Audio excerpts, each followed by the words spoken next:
Glória a Deus. Abra a sua Bíblia comigo em 1 Pedro, capítulo 1, a partir do 13. Portanto, cingindo os lombos do vosso entendimento, sede sóbrios, esperai inteiramente na graça que se vos ofereceu na revelação de Jesus Cristo, como filhos obedientes, não vos conformando com os desejos que antes havia em vossa ignorância, mas, como é santo aquele que vos chamou, sede vós também santos em toda a vossa maneira de viver, porquanto escrito está, sede santos, porque eu sou santo. E se invocais por Pai aquele que sem acepção de pessoas julga segundo a obra de cada um, andai em temor, durante o tempo da vossa peregrinação, sabendo que não foi com coisas corruptíveis, como prata ou ouro, que fostes resgatados da vossa vã maneira de viver, que por tradição recebestes os vossos pais, mas com o precioso sangue de Cristo, como de um cordeiro imaculado e incontaminado, o qual na verdade em outro tempo foi conhecido ainda antes da fundação do mundo, mas manifestado nestes últimos tempos por amor de vós. Amém? Glória a Deus. Igreja, domingo nós ministramos a ceia aqui na igreja. Domingo eu falei sobre a ruptura na vida de Uzá, porque ele tocou a arca pela irreverência, pela forma errada de carregar a presença do Senhor naquele momento, e nós fizemos uma comparação, uma analogia com a ceia, que muitos têm tomado a ceia de forma errada, muitos têm tomado a ceia sem examinar a si mesmo, muitos têm tomado a ceia de forma irreverente, e por isso está escrito lá em 30, há entre vós muitos fracos e doentes, e alguns que já até dormem. E hoje eu quero falar um pouco com vocês sobre os efeitos do sangue que foi derramado na cruz do Calvário. Os efeitos que trouxe o sangue de Jesus para as nossas vidas. Igreja, às vezes nós somos irreverentes, como eu falei domingo aqui, e não me escondo de falar isso, porque as igrejas não ensinam, as igrejas não pregam, as igrejas não trazem essas palavras mais fortes. Gostam de pregar prosperidade, gostam de pregar a libertação das obras do mal, porque isso atrai as pessoas. Quem não quer prosperar? Quem não quer ser livre para alcançar os seus objetivos? Mas muitas vezes nós não entendemos o que é o sangue de Jesus que foi derramado naquela cruz. Nós não entendemos que Jesus se manifestou nas nossas vidas para perdão dos nossos pecados, porque nós não somos capazes de fazer isso. Nós não somos pessoas capazes de pagar o preço pelos nossos erros. Não conseguimos cumprir os objetivos, tanto que Jesus é chamado de o segundo Adão. O primeiro Adão pecou e o segundo Adão foi sem pecado, sem mácula, ele se entregou no nosso lugar. E aqui nesses versículos, Pedro, que tinha uma proximidade muito grande com Jesus, Pedro, que foi a pessoa a qual Jesus deu a chave dos céus para ele, e falou assim: está aqui, sobre ti eu vou constituir uma igreja, ou seja, vou levantar, através de você vai começar um trabalho missionário, através de você vai começar um trabalho de conscientização do que eu vim fazer aqui. Ele escreve algumas coisas que a gente tem que se atentar. Primeiro, versículo 14, como filhos obedientes, não vos conformando com os desejos que havia na vossa ignorância. Igreja, depois que eu aceitei Jesus como Salvador, depois que eu aceitei o sangue de Jesus para a remissão dos meus pecados e uma nova aliança na graça da salvação, vamos falar assim, na graça que Jesus nos dá direito a entrar nos céus, eu preciso entender que aquilo que me acompanhava no passado, que aquilo que me acompanhava antes de eu ter o conhecimento de Jesus Cristo, que aquilo que me acompanhava na minha ignorância, não pode mais fazer parte da minha vida, não pode mais fazer parte da minha história. Eu sei e compreendo que você viveu exposto para aquilo durante muito tempo, aquilo gerou na sua vida uma rotina, aquilo gerou na sua vida uma tradição, e você precisa quebrar. É por isso que Pedro fala aqui, você não pode se conformar, é por isso que ele usa o termo conformar. Ele está falando assim, vai vir, vai te atrapalhar de vez em quando essas situações, mas você não pode aceitar, você não pode se conformar com ela. Vou dar um exemplo para vocês entenderem. Eu não posso tentar ficar justificando essas situações. Eu faço por causa disso, eu faço por causa daquilo. Não vos conformeis com aquilo que vocês faziam na ignorância. Já foi. É errado, de vez em quando vai querer voltar, de vez em quando você vai se lembrar, mas não se conforme com essa situação, não se conforme com isso que te acompanha há tantos anos. Agora você é convertido, agora você aceitou Jesus como seu Salvador, agora você aceitou o seu sangue para a remissão dos seus pecados e uma nova aliança. Então, aquelas coisas que faziam parte, aqueles desejos da sua carne de antigamente, deixa para trás. Não se conforme com essas situações, e quando te atrapalhar, repreende, não aceite. E no versículo de baixo ele fala assim: mas, como é santo aquele que vos chamou, sede vós também santos em toda a vossa maneira de viver. Igreja, eu preciso mostrar que eu sou cristão, não falando que eu sou cristão, mas demonstrando que eu sou cristão. As pessoas precisam entender que eu sou cristão sem falar para eles. A minha maneira de falar tem que demonstrar que eu sou diferente. A minha maneira de se vestir tem que mostrar que eu sou diferente. A minha maneira de tratar as pessoas tem que mostrar que eu sou diferente. As pessoas têm que olhar para mim e, a partir da minha maneira, ou seja, daquilo que eu estou demonstrando, eles têm que entender: ele é cristão, ele não é qualquer um. A maneira dele se vestir é de um crente, a maneira dele falar é de um cristão, a maneira dele lidar com as situações que lhe envolvem é de um cristão. É assim que funciona. Mas muitas vezes, igreja, nós não mudamos a nossa maneira de viver e de tratar as coisas e as pessoas, mas dizemos que somos crentes, dizemos que somos convertidos, dizemos que nos arrependemos, mas nós precisamos entender que aquilo que nós fazemos, aquilo que nós falamos, vale muito mais para aqueles que estão olhando do que aquilo que nós dizemos ser, do que aquilo que nós queremos mostrar para eles através de palavras. E muitas vezes isso passa até por hipocrisia, porque depois você vira as costas, o que a pessoa vai falar? E diz que é crente, não é assim?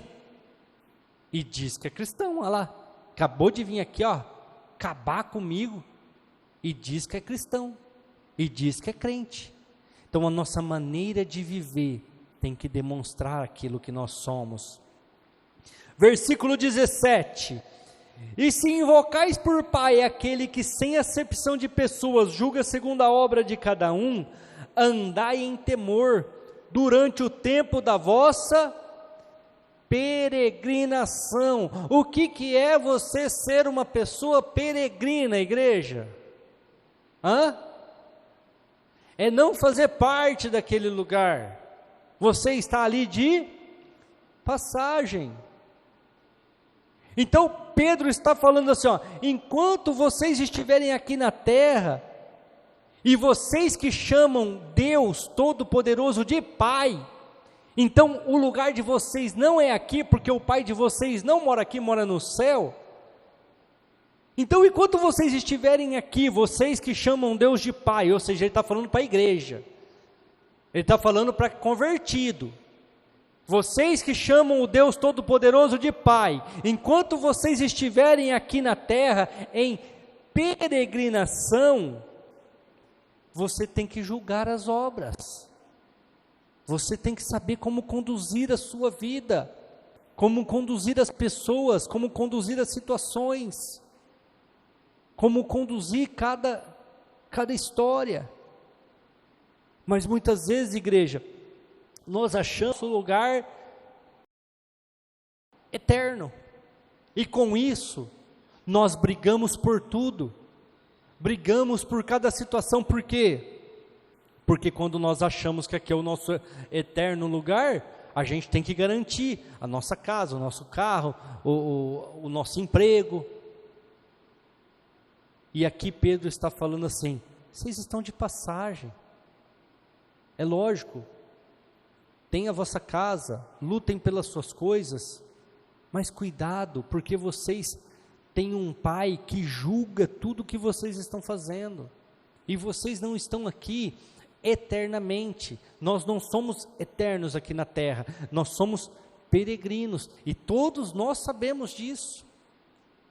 Todos nós, quando vamos num luto, quando vamos num lugar onde tem alguma pessoa que morreu, que passou deste lugar, nós sabemos que nós não somos eternos, mas muitas vezes lutamos com pessoas achando que somos eternos, muitas vezes não perdoamos pessoas porque pensamos que somos eternos. Irmãos, irmãs, se você pensar que você vai morrer amanhã, para que eu vou ficar brigando com o Schubert hoje? Schubert, tá bom, amanhã eu não estou aqui mesmo. Mas não, a gente acha que é eterno aqui na terra. Aí Pedro está falando, vocês são peregrinos. E se vocês são peregrinos, vocês têm que saber que quem julga é Deus, é o teu Pai, não é você. Então, vocês vivam como peregrinos, vivam como pessoas que não estão estabelecendo aqui nesse mundo a vossa moradia. Hoje eu até brinquei com a Poliana, nós estávamos conversando numa situação, e eu falei assim, não ajunteis tesouros na terra, é assim ou não é? Mateus capítulo 6, todo mundo conhece?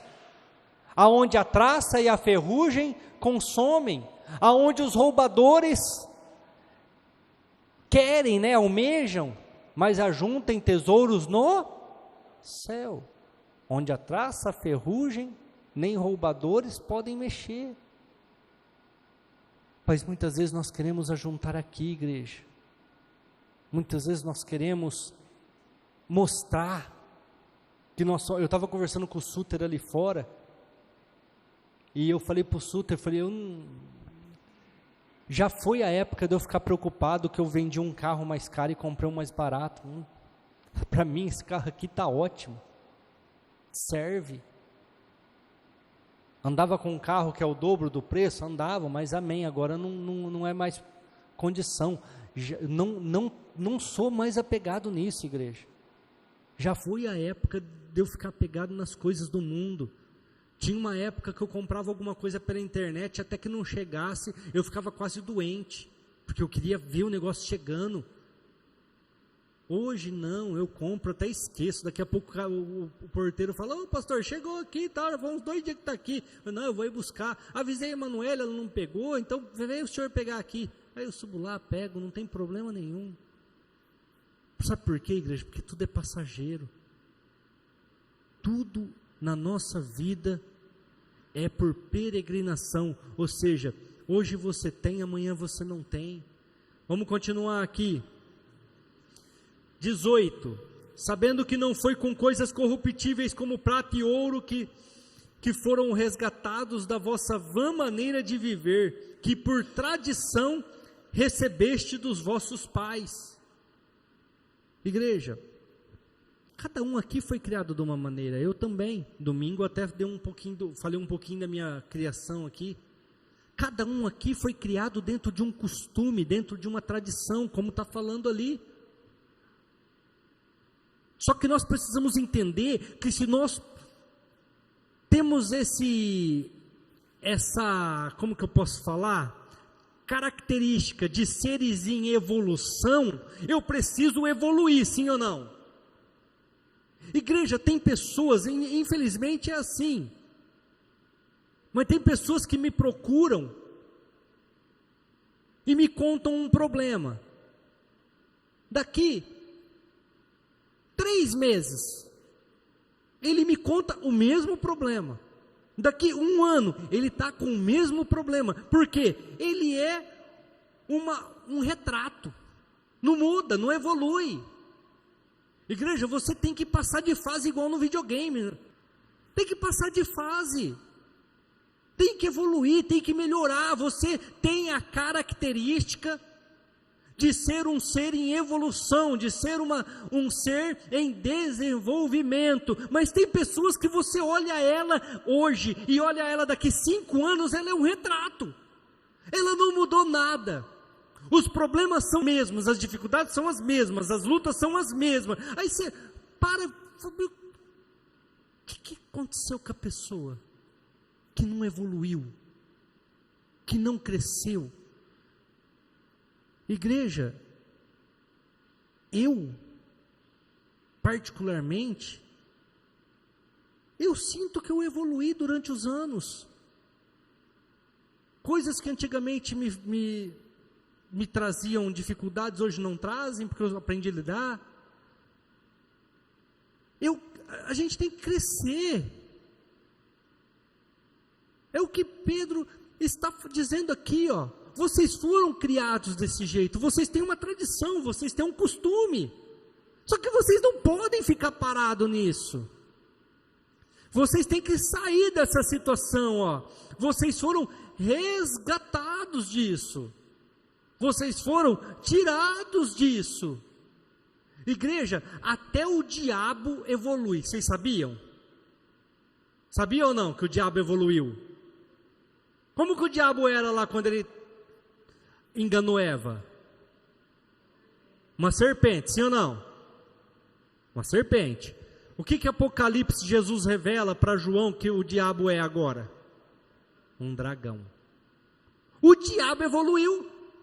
E crente não evolui, igreja. Crente não cresce. Crente não sai do lugar. Fica ali, ó, é sempre as mesmas lutas, é sempre as mesmas dificuldades, é sempre os mesmos problemas. Igreja, eu não posso aceitar aquilo do qual eu fui resgatado. Se eu fui resgatado, eu não posso mais aceitar aquela situação. Eu tenho que evoluir, eu tenho que crescer, eu tenho que sair daquele marasmo, daquela areia movediça e me colocar em terra firme, porque Jesus fala assim: eu sou a rocha. Sim ou não?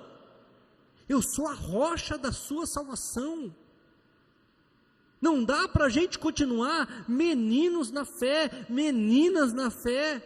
Não dá para a gente continuar levando a cruz de Cristo, o sacrifício que Ele fez, o sangue que foi derramado, de qualquer maneira, não. Nós precisamos tomar uma atitude e falar assim: amém, eu fui resgatado daquelas vãs maneiras erradas de viver, que por tradição eu recebi dos meus pais, e agora eu evoluí, eu cresci, eu me arrependi. Igreja, hoje, a maioria das famílias, todos dentro de casa conhecem Jesus, de uma forma morna, de uma forma irreverente, de uma forma, eu não vou nem falar o que eu penso aqui, porque senão alguns vão ficar meio chateados comigo, mas de uma forma todo mundo conhece. Antigamente não era assim, da minha época, quando eu me converti, meus irmãos e meu pai não era convertido, minha mãe. Então eu virei a ovelha negra da família. Eu era o problema na família. Por quê? Porque eu comecei a ter conhecimento da verdade, eu comecei a querer levar todo mundo para a igreja. Aí a Simone já não queria ir na casa da minha mãe e do meu pai, porque todo domingo o pau fechava. Porque eu queria levar no supetão todo mundo para Cristo. Mas a Bíblia fala assim, ó, se você, que é meu discípulo, não desanimar, não decepcionar seu pai, sua mãe, filhos, filhas por amor de mim, você não pode ser chamado de meu discípulo.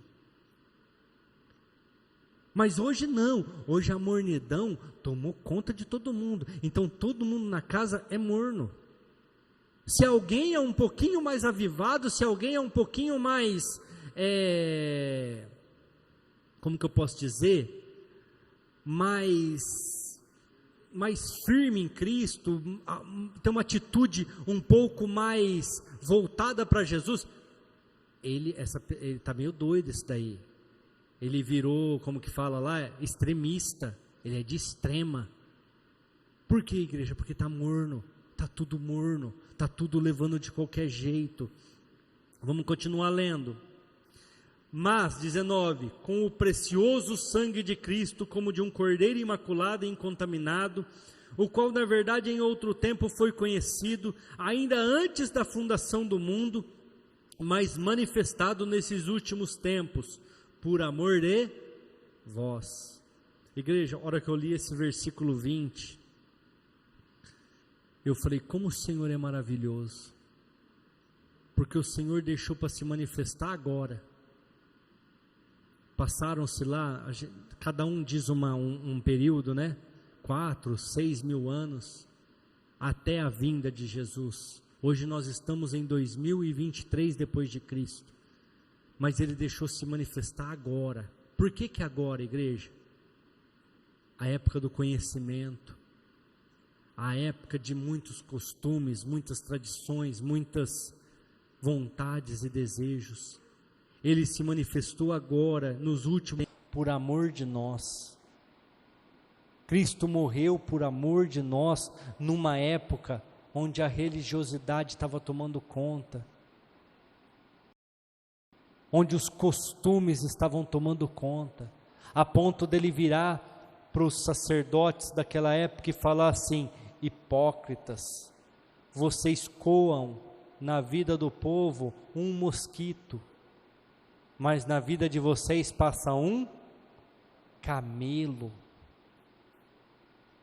Jesus se manifestou na hora certa, no momento certo, onde as coisas aperfeiçoaram, onde as coisas evoluíram, e Ele veio no momento correto, para que nós tivéssemos oportunidade e não fôssemos consumidos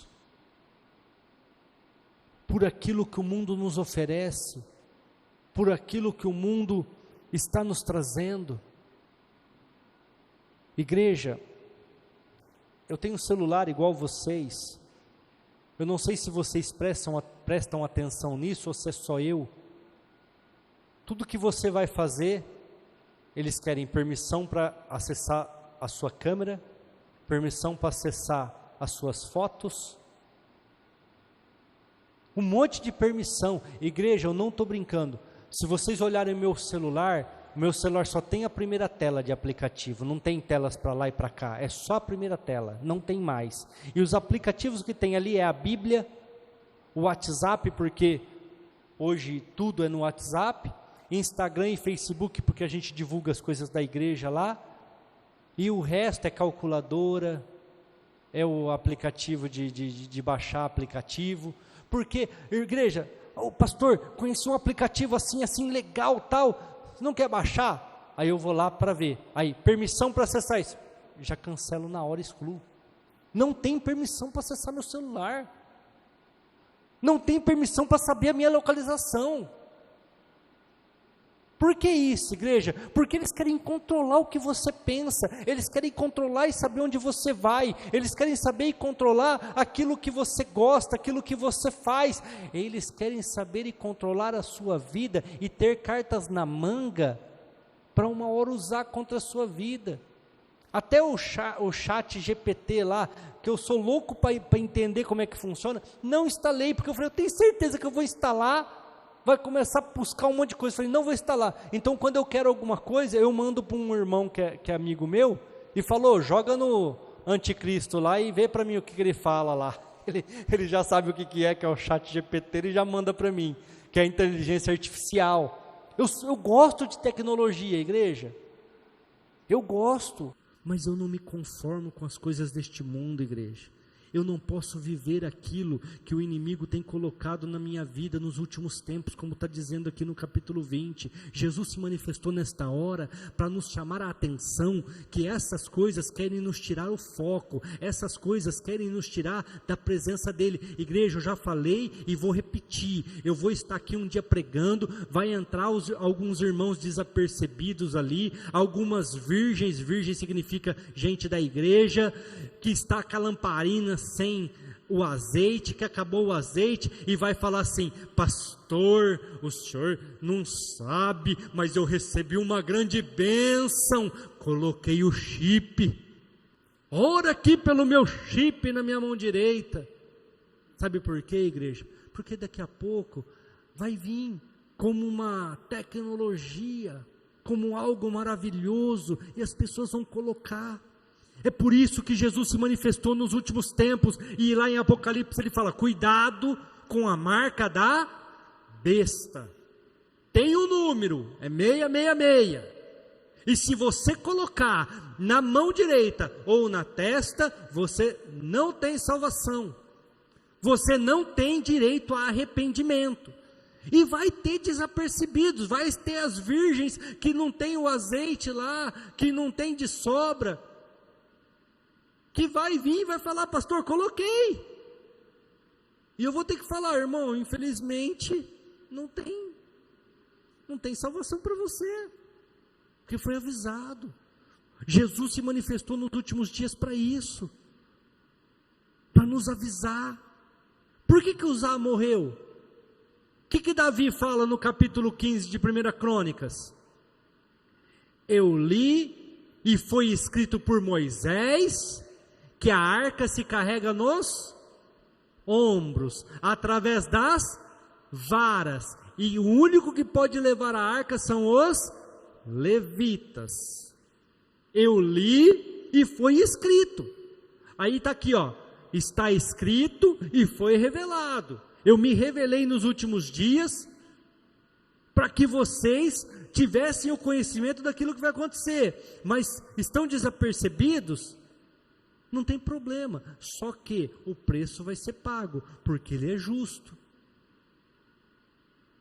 ele é fiel. Pastor, mas sabe o que é? Disseram que se eu não colocar o inferninho na mão lá ou na testa, eu não vou conseguir movimentar minha conta. Disseram que se eu não colocar a marca da besta, eu não vou conseguir vender o meu carro, vender sua casa. Vou voltar uns versículos para trás, versículo 17, se vocês invocam por Pai aquele que sem acepção de pessoas julga segundo a obra de cada um, andai em temor durante o tempo da vossa peregrinação. Não dá para comprar, não dá para vender, não é teu, você está peregrinando na terra, deixa para lá, vai usando até que dá. Igreja, quem já assistiu aqui aquelas séries, The Walking Dead, aquelas coisas, o carro tem algum valor? Tem carro toda hora, todo lugar que você anda tem carro, tanto é que eles ficam procurando combustível nos carros. Alguém devia amar aquilo ali, alguém pode ter matado para ter aqueles carros ali, e no entanto agora virou um zumbi naquela situação ali, né, da série, e não tem mais nada. Por quê? Porque pertence ao mundo. Morreu uma cantora famosa aí, do rock, não sei do que aí, deixou com certeza milhões, porque era bem famosa. Levou alguma coisa? No máximo um bom velório, no máximo um bom fogo para queimar ela lá na cremação, no máximo um bom buraco para enterrar, no máximo, porque o resto alguém vai gastar, alguém vai desfrutar, porque não nos pertence, Mas eu coloquei, pastor, porque senão eu não compro. Você é peregrino, você não pertence a este lugar, você não precisa disso. Mas nós não sabemos o que é o sangue de Jesus, igreja. Nós não temos o conhecimento real do que é o sacrifício de Jesus na cruz. Nós não entendemos o porquê que Ele veio, para te aperfeiçoar, para que você evolua, não com as coisas deste mundo, mas com as coisas que pertencem ao céu. Igreja, sabe uma pessoa que sempre que eu leio, eu admiro, não se fala muito dele? Enoque. O que aconteceu com Enoque? A Bíblia fala que o mundo não era digno de Enoque, vocês sabiam disso? E ele foi arrebatado. Não se viu mais Enoque. Igreja, Enoque evoluiu de uma tal maneira que Deus olhou lá de cima e falou assim: o mundo não merece mais você não, vem para cá. Não viu a morte, evoluiu, cresceu, alcançou. Igreja, Elias, mesmo com as suas dificuldades, mesmo com os seus problemas, evoluiu a tal ponto que também foi arrebatado ao céu sem ver a morte, foi levado por uma carruagem de fogo.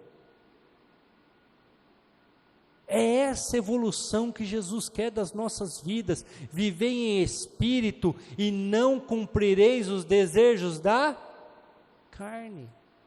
Vivei em espírito e não vão fazer as vontades da carne.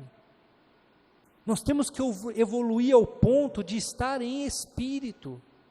E todo o resto é resto. É por isso que Jesus se manifestou nos últimos tempos. Porque nós necessitaríamos dessas palavras, desse conhecimento, saber o que é o microchip, saber o que é a marca da besta. Mas muitas vezes, igreja, nós não temos vivido como peregrinos, nós temos vivido como pessoas que estão estabelecidas no mundo, que estão fixadas no mundo.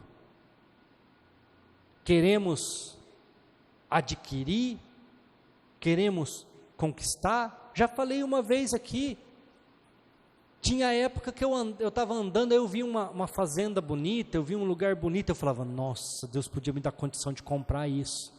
Hoje eu olho, eu falo, que lindo, Senhor, mas pertence ao Senhor. Não, se eu conseguir comprar um dia, não vai pertencer nem para mim, nem para minha família, porque é tudo dele. É tudo por Ele, porque eu estou de passagem. O máximo que eu posso fazer é falar assim para Simone, quando eu morrer me enterra aqui. Capítulo 2 de 1 Pedro, versículo 1, deixa, pois, toda malícia. Igreja, eu fui zombado a minha vida inteira praticamente, porque tem gente nova, né? Então eu vou falar rapidinho. Eu era o filho da Conceição Lavageira. Eu pegava lavagem na rua, porque o meu pai e o meu tio, eles tinham uma criação de porcos no fundo da minha casa, na lateral da minha casa, que dava na janela do meu quarto. E a gente buscava lavagem na vizinhança inteira para alimentar os porcos, para na hora que eles ficassem no momento certo, abatesse e vendesse na merceariazinha que nós tinha na frente de casa, ali do lado de casa. Então eu era o filho da Conceição Lavageira, eu saía para pegar lavagem com a minha mãe na rua, todo mundo zombava, era uma dificuldade. O que eu fui fazendo, igreja? Eu fui criando casca, eu fui criando maneiras de rebater aquilo. E uma vez a Poliana, ela vai lembrar disso, ela falou assim, eu queria ser malicioso igual você é, pastor. Eu falei, não queira, não foi? Eu falei, não queira isso. Você não sabe o tanto que eu sofro porque eu sou malicioso. Mas eu tive que aprender a ser. porque era o que eu aprendi na minha tradição lá, conforme o versículo 18. Eu trabalhei numa empresa onde todo mundo queria passar a perna em todo mundo, então eu tive que aprender a ser malicioso também, para poder lidar com aquela situação.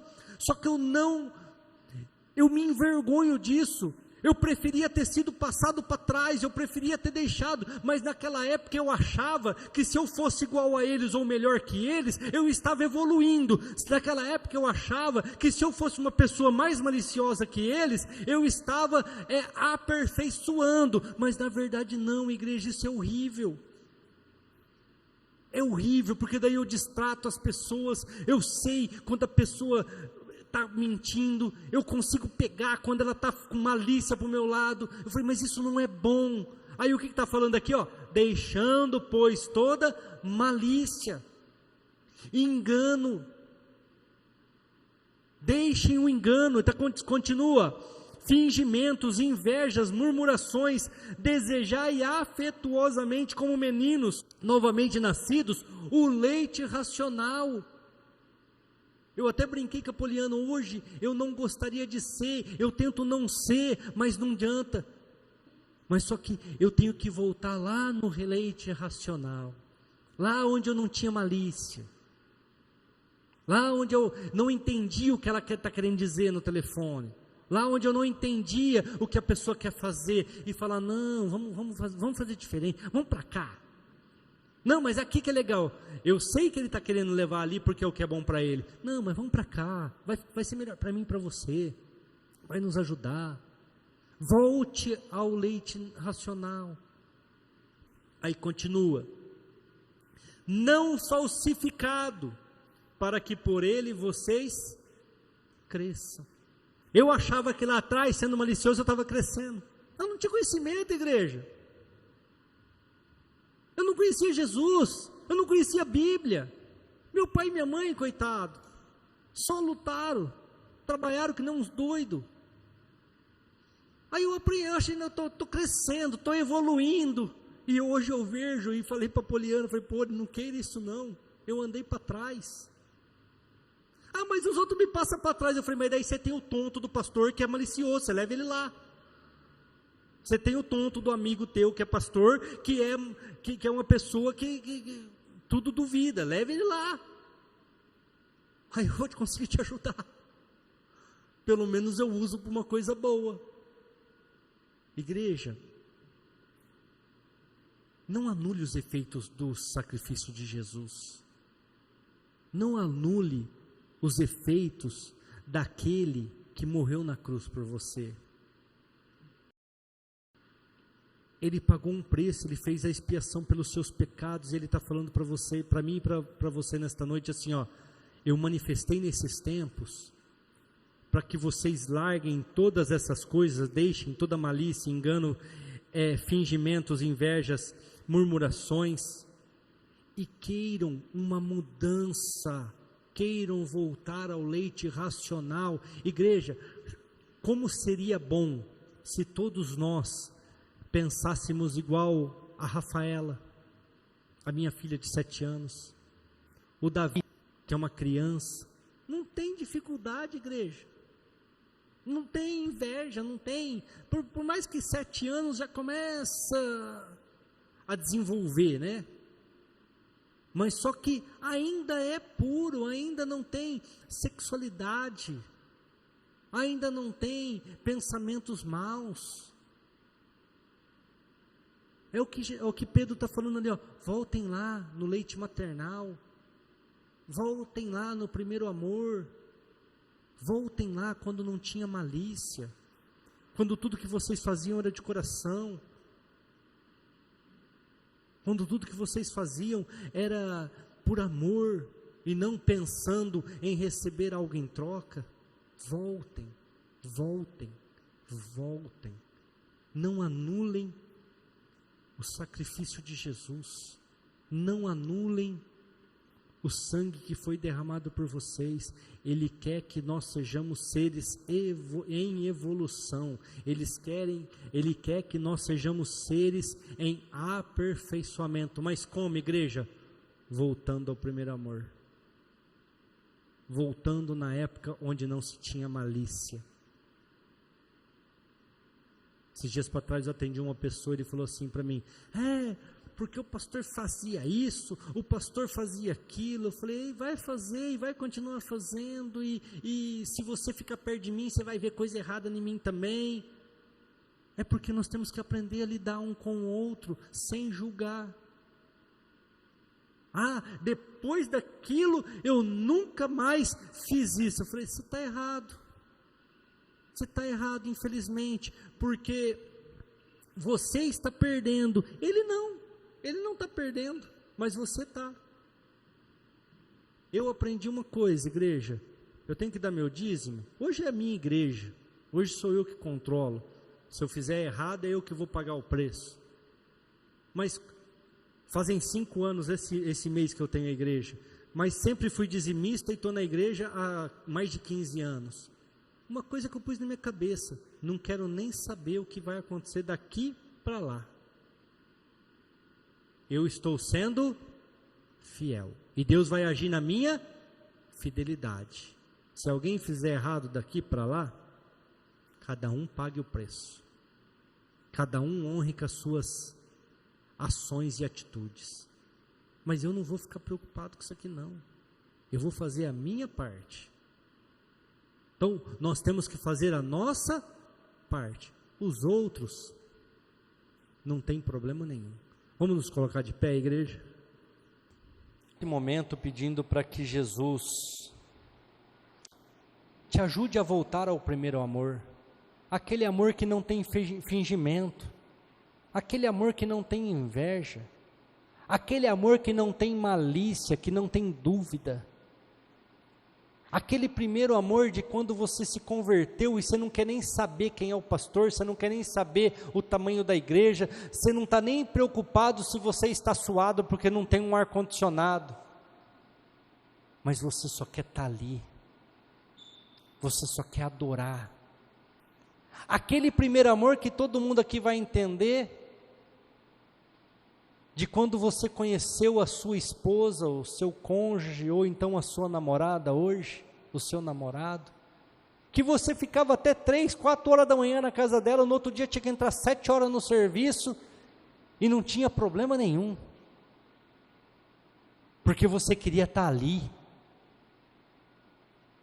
não estava preocupado, se estava sentado numa sarjeta, se estava com dor nas costas, se tinha dinheiro ou não, o que você queria era estar ali, não tinha malícia, não tinha inveja, não tinha fingimento, e como Pedro diz no capítulo 2, versículo 1 de 1 Pedro, voltem ao leite maternal, voltem ao primeiro amor, ore nesse sentido, igreja. Senhor nosso Deus,